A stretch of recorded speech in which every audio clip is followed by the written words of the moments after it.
Theresa May meets Donald Trump, record numbers of NHS ops get cancelled, and when do boys start to think they're better than girls? You're watching 5 News tonight. The Prime Minister holds talks with Donald Trump, the first world leader to meet him since he became president. The special relationship between our two countries has been one of the great forces in history for justice and for peace. And by the way, my mother was born in Scotland. The number of urgent operations being cancelled on the NHS reaches a record high. And the mother of a 4-year-old killed by a lorry describes her loss as 2 men are jailed. Also tonight, the study that suggests gender stereotypes start young. It suggests girls think they're less capable than boys by the age of 6. So what can parents do to help? And I had 105 years. I wasn't going anywhere. I meet the man who spent 23 years on death row in America, 22 of them in solitary confinement for a crime he didn't commit. Welcome to 5 News Tonight. I'm Julian Drucker. Theresa May has become the first world leader to meet Donald Trump since he became president. They met at the White House in Washington this afternoon, where they're now holding a joint press conference. She congratulated him on what she called a stunning election victory, and both of them emphasised their determination to strengthen the special relationship between the US and America. Well, let's talk to our political editor, Andy Bell, who's in Washington now. Andy, this news conference started around 20 minutes ago. What sort of things have they been talking about so far?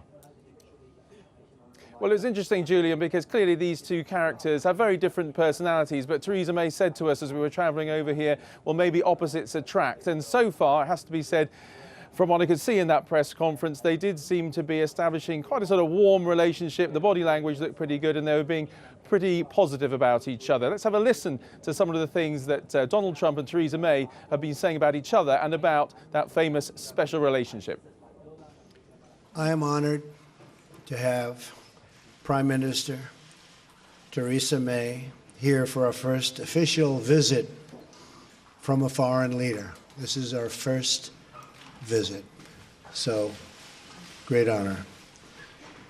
The special relationship between our two countries has been one of the great forces in history for justice and for peace. And by the way, my mother was born in Scotland, Stornoway, which is serious Scotland.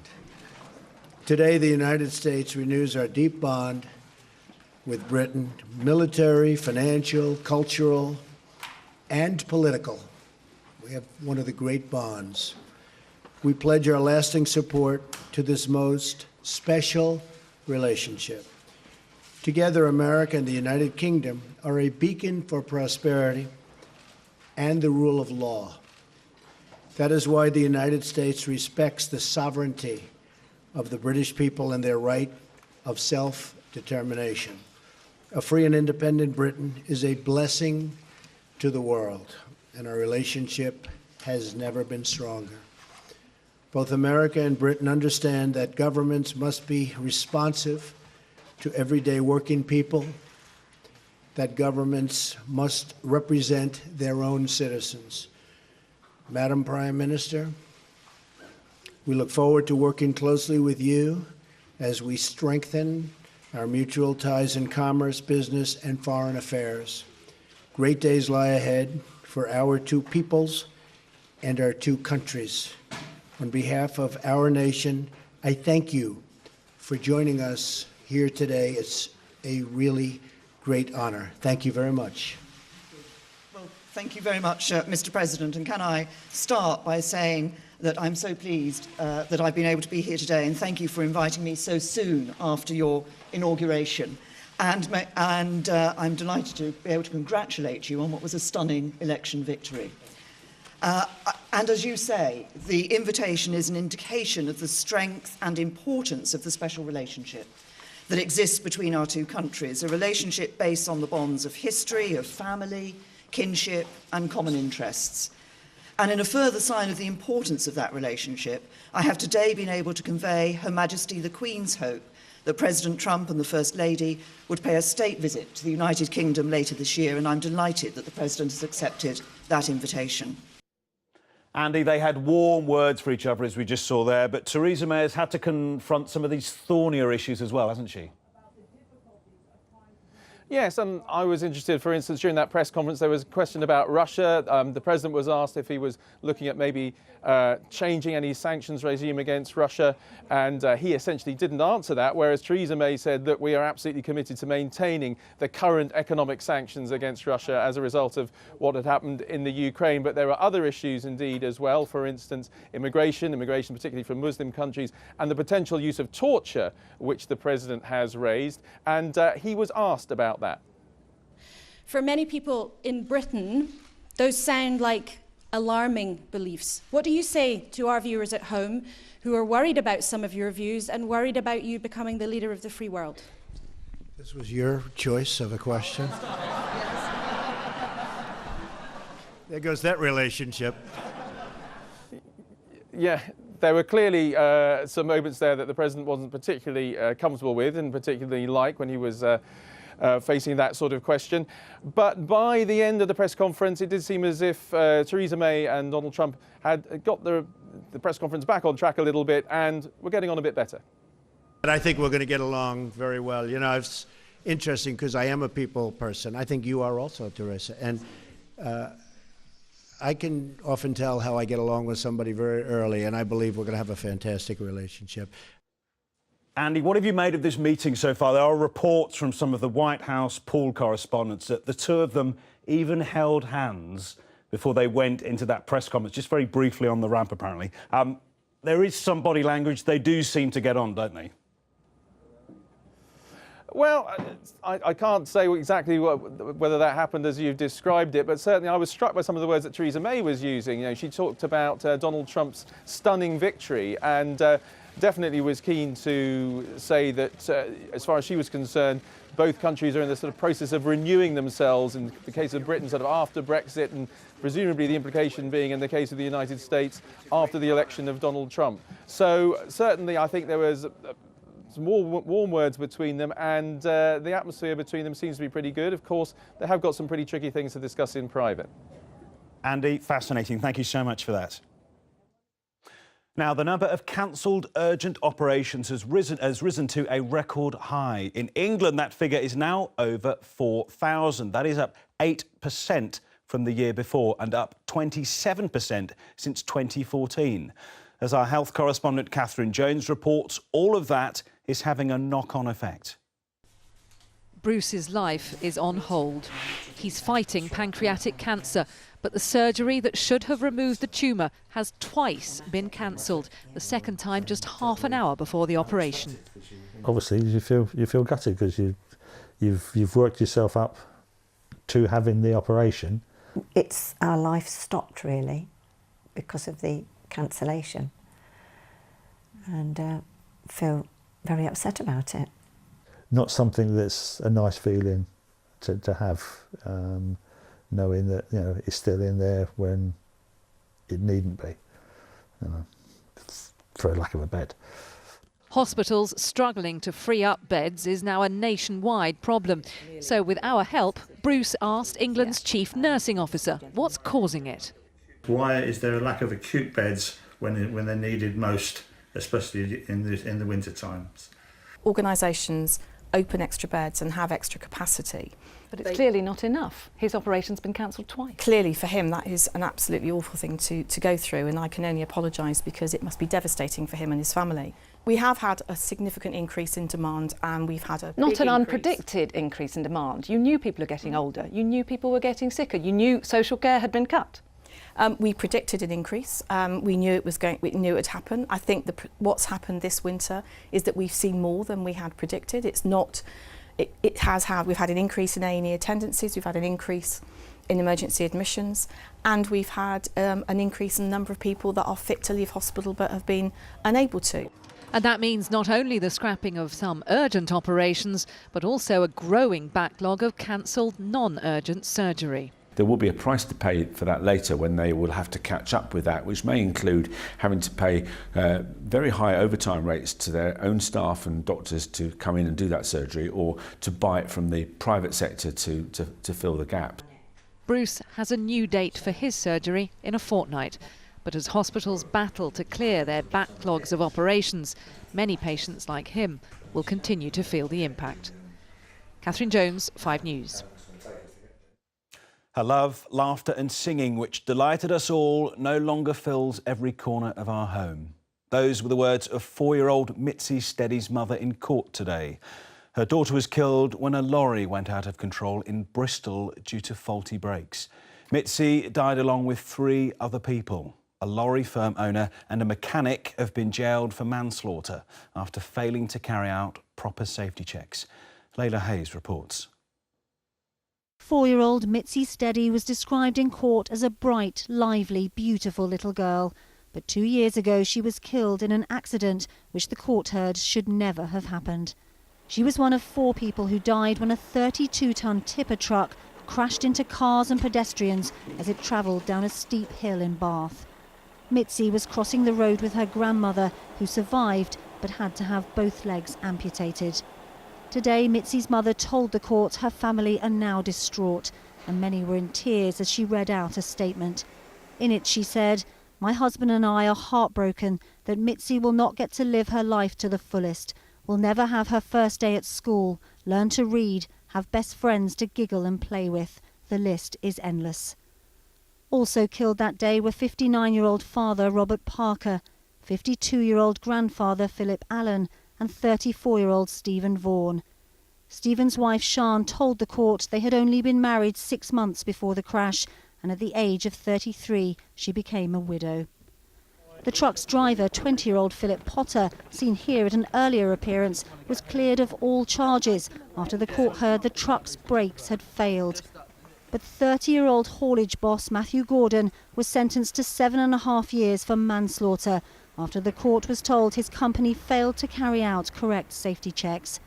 55-year-old mechanic Peter Wood was sentenced to 5 years and 3 months.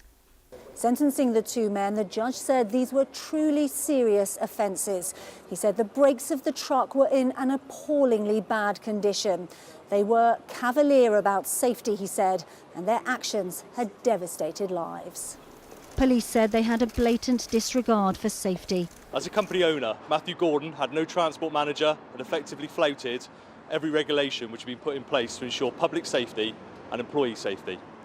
His mechanic, Peter Wood, signed off vehicles as safe when clearly they were not. Mitzi's mother told the court she now struggles to go on, and the pain for the families is so much worse knowing this tragedy could have been avoided. Layla Hayes, 5 News, Bristol Crown Court. Another Labour MP has resigned from Jeremy Corbyn's top team in protest of his stance on Brexit. Jo Stevens has quit as Welsh Secretary after he told MPs they must back the bill that triggers Article 50. She says she couldn't do it because she believes that leaving the EU will be a terrible mistake. Mr Corbyn says it's right that Labour respects the outcome of the referendum.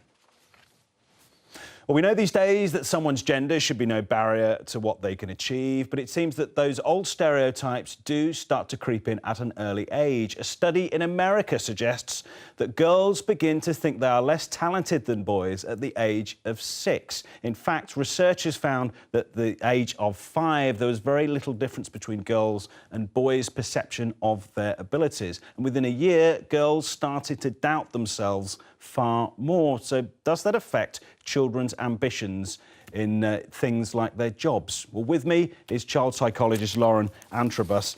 Such a fascinating study, this, wasn't it? Does it surprise you at all? I think it doesn't surprise me. It's a sort of timely reminder that actually, as we're bringing up young children and they're moving through each developmental stage, we've got to take real care in terms of how we talk about them and how we talk about their talents and their skills. And do you think these stereotypes really are ingrained so young? This is really young, isn't it? Well, I think it's a sort of cross society. I think, you know, when you're 4 or 5, you know, the world's out there to be conquered. lots of children think that. And then suddenly you move into school age, you're meeting other children, you're hearing how they've been brought up, the sorts of things that they've heard. And actually, I think that's the moment when you start to maybe hear things about yourself slightly differently. And I think we do use language. We all fall into it. Everybody falls into it, where we might talk about boys being brave and strong and girls being pretty and sweet. And if you try and translate that into what a mind looks like, I've never seen a sweet or pretty mind, but a strong mind, that communicates something quite different, doesn't it? Where does this insecurity in young girls come from, do you think? Well, I think there are lots of things that contribute to the way in which young people form opinions about themselves. So this is one aspect of it. But I think what's critical about this research is it's saying, please, everybody, pay attention to how we are thinking about and talking about young people. Because actually the thing that we want young children to feel is that working hard, trying your best, that's what makes you succeed and actually become the person that you want to be. What do you think parents can do to help their children ensure their potential if this does happen? I think parents have got to beware of sort of getting into a very fixed mindset about what boys and girls do.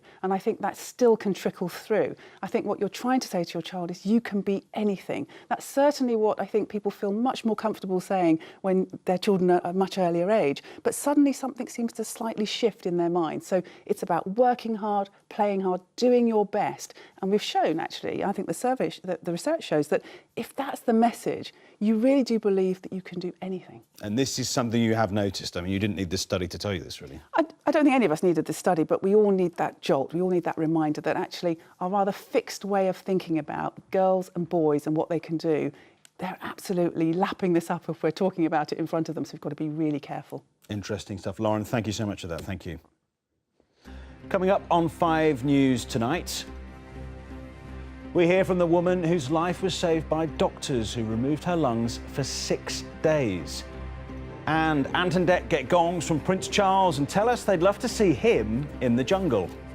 A very outdoorsy type. With all the flora and fauna, so he'd be in his element. He'd be all right on those challenges? Oh, yeah. He'd be really done good. worse. We got to know him. I don't know that for fact. I don't, do you know? We'll see you after the break.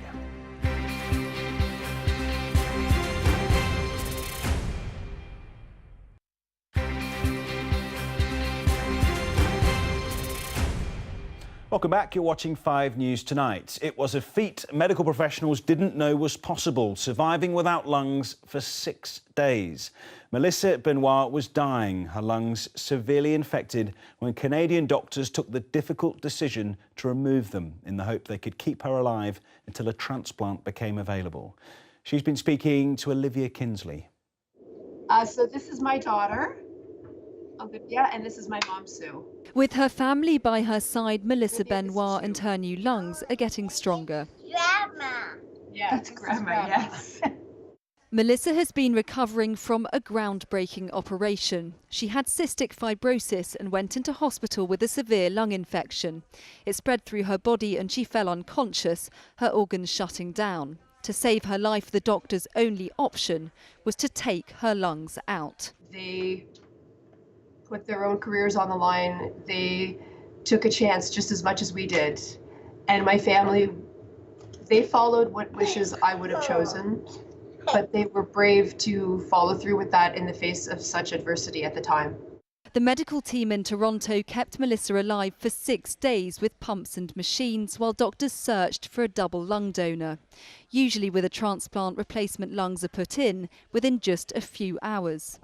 It was clear to all of the physicians and surgeons involved that she wasn't going to survive that day. So it was really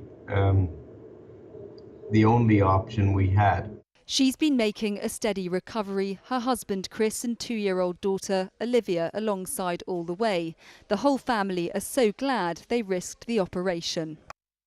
I wouldn't be here today if it wasn't for that procedure and my donor. Now I feel that that expiration date has been lifted and essentially the sky's the limit. There's nothing really holding me back. Now she has new lungs, new life and a new resolve to keep on fighting. Olivia Kinsley, 5 News. British Airways cabin crew will walk out in a further 6 days of strikes next month. The union Unite says it's a dispute over pay. The strike will take place on the 5th 6th and 7th of February, and again for 3 days from the 9th. It'll be the third walkout this year by BA's so-called mixed fleet cabin crew. They went on strike last week, but the airline said only a small number of flights had to be cancelled. Tesco has announced a merger with food wholesaler Booker. Britain's biggest supermarket is to swallow up the cash and carry business in a deal valuing the company at £3.7 billion. Booker also owns thousands of convenience stores, including Premier, Londis and Budgens. Now, imagine being held on death row for more than 2 decades for a crime you didn't commit. Well, that's what happened to Nick Yaris, who was wrongly convicted of an unsolved rape and murder after being pulled over for a traffic offence in Pennsylvania in 1981. He was given a 105-year sentence and put on death row.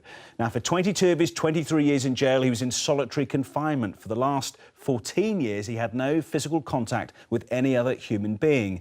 But just as he gave up hope of appealing, a DNA test exonerated him of the crime and he was freed. And his incredible fight for freedom has now been turned into a book and documentary. I had 105 years. I wasn't going anywhere. So I started reading. Everything changed. I was reading law books. I went to college. I met Jackie. I was so in love. But at the heart of it, I was hit by the reality I'm not free. Well, after being released, Nick moved to the UK. He joins me now. So good to have you here, Nick. Why do you think being on death row saved your life, first of all?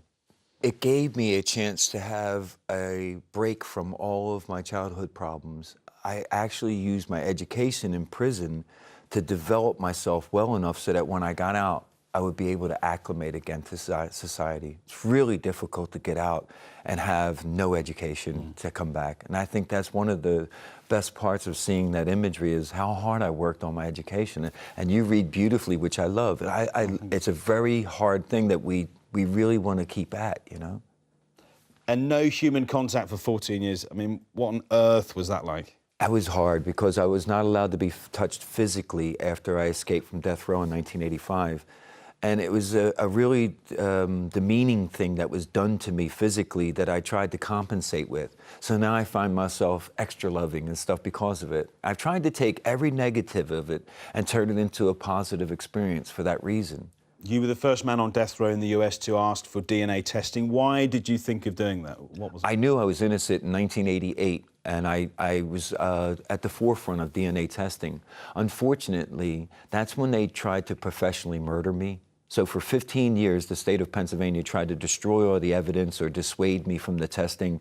And eventually I got sick and I was doing poorly, so much so that I asked to be executed.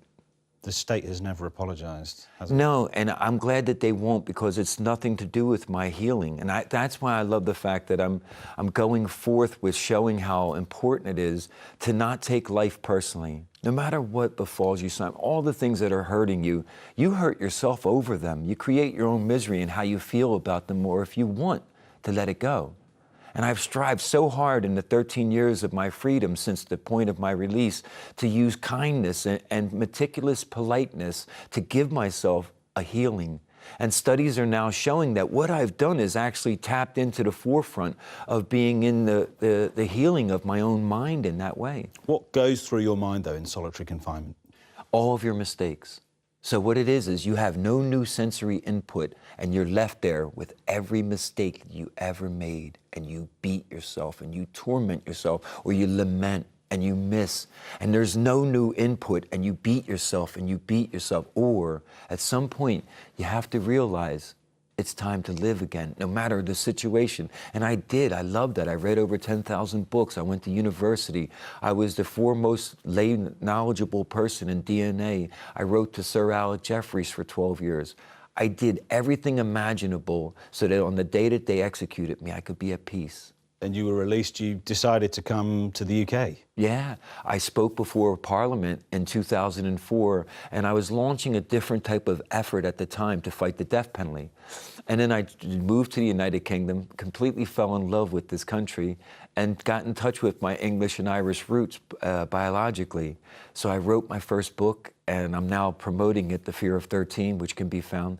And I love the fact that I'm going around speaking and showing young people how truly important our education is to get over the hardships that they're going to face. Just briefly, this is sort of being dramatised now, isn't it? I mean, what is that like to see the results of that? I love it. I love it that I'm now having a major motion picture with named actors in Los Angeles taking up the film. So it just won't be a documentary. It's going to be an action-packed sequel as well. I love the fact that I have a television show and that I'm speaking in the United Kingdom again in schools and universities, which is really important. I get it to have a purposeful life.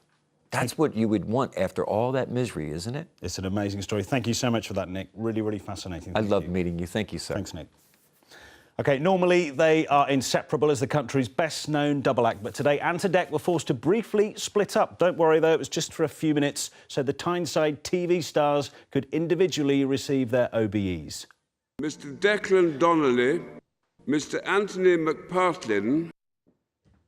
Prince Charles rewarded the pair for their services to broadcasting and entertainment, and we caught up with them outside. A break from tradition. Yes. It was Dec and Ant today. I don't know. It just happened in the roll call. I think the Prince did a list of his favourites, and I was in descending order. Is that what it was? Descending order. Right, Nothing yeah, to do with okay. the alphabet. Yeah. Rumbled again. Can you switch it around, Dec and Ant from now on? I think Let's now's the not time. start. No. If ever there was a time to do it, it would be now. You've got to pounce. Let's do it. Let's do this. Let's Don't do you this. start trouble, you. If you were going to have a member of the royal family in the jungle, who's Yes. it going to be? Who's it going to be? Oh, it would be Prince Charles. It for would me. be, yeah. A very outdoorsy type. Of all the flora and fauna, so he'd be in his element. He'd be all right on those challenges? Oh yeah. He'd be really done good. worse. We got to know him. I don't know that for fact. What do you know? We got to know him a bit when we shot the documentary with him. So he likes the outdoors, and he's got a very good sense of humour, which not many people see. I reckon he'd win it. Charles tipped to the top. The Queen and the Duke of Edinburgh have been together for 70 years as of November. Oh, fantastic. Is that going to be the same for you guys? 70 years of a relationship? Well, It's not the same kind of relationship, let's be honest. What are we up to now? We're up to about 25? Yeah, 25, about 26. 25, 26, something like that. We've still got a long way to go. Exactly. Congrats, guys. The weather is next. Thank you for watching. Bye-bye.